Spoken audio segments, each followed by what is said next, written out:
Here in the heartland, this is the working man. These are the fields of dreams of American. No, you can't take that away, 'cause I wanna stay here in the heartland. I'm here in the heartland.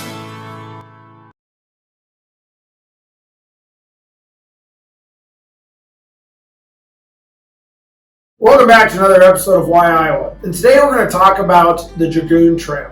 If you're driving around central Iowa, Des Moines, Ames, Boone area, and you see these signs along the highway that say Dragoon Trail, a lot of times people look at that and say, what is the Dragoon Trail?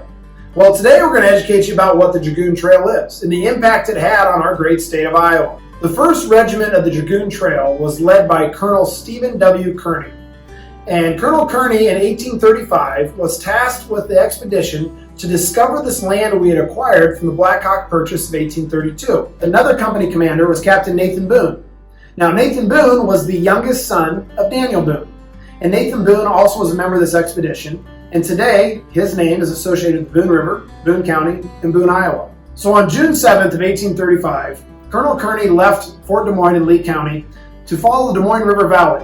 And they took a path along the Skunk River.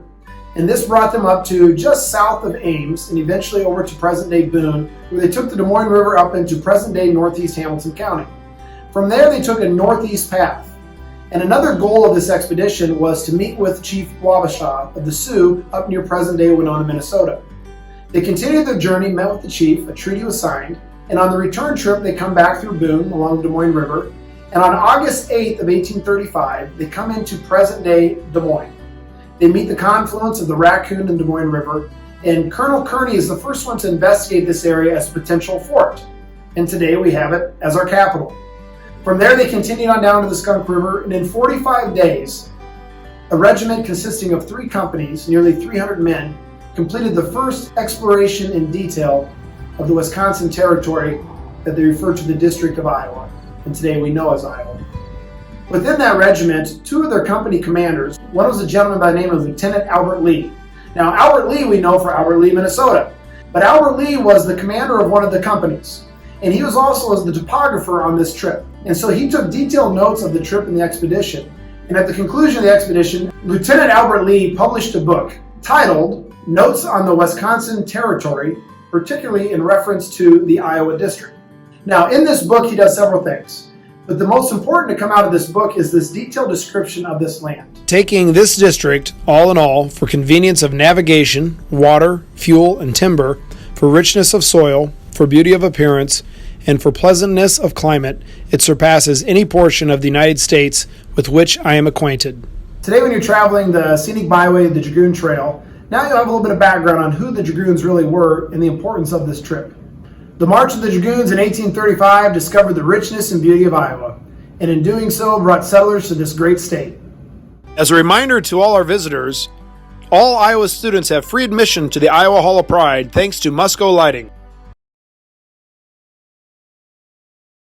You talk about one special moment. We were at a tournament for the NCAA tournament, and we were there with all California schools, and each school had to get up and introduce themselves and say their name, each student athlete, and where they were from. And all the schools did it, and they're all from all over the place. And then we get up, and every single one of our kids are from somewhere in Iowa. The staff gets up. Every single one of our staff are from somewhere in Iowa. And, you know, we go and beat 3 of the teams that were there. And it was such a neat experience. You know, everybody's laughing in the room because everybody's saying Iowa after whatever city that they live in. But it's just a neat experience. And to be able.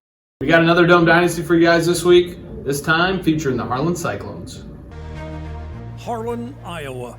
The mere mention of this western Iowa community triggers one thought: football.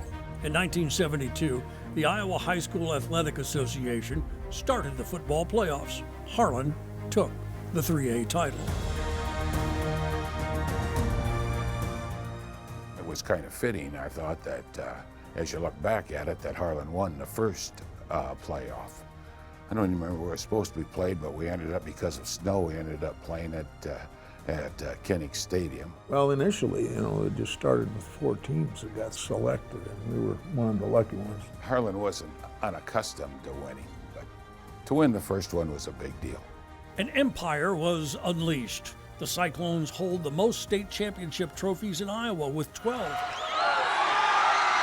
Success has created a mythical winning tradition that echoes all across the state. After a while, it just seemed normal.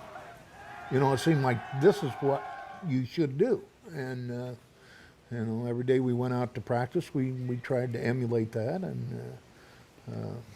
and come off better than we were the day before. It starts at the coaching staff, it goes down to the seniors and the juniors, teaches the sophomores, and down past that. All the years and all the coaches that I've known that have gone through here and all the incredible talent, hard-nosed kids, hard-nosed coaches, great people, there's just that connect to Harlan and its mystique. Players are willing to do what they're asked to do, and they don't give up.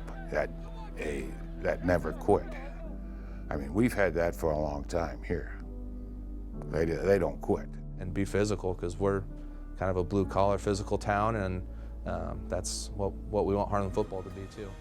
We hope you're enjoying the Why Iowa series from the Iowa Hall of Pride. Be sure and like and subscribe on our YouTube channel, and also share this with teachers, administrators, anyone that's doing a virtual learning at home right now, so we can continue to educate people about the great state of Iowa.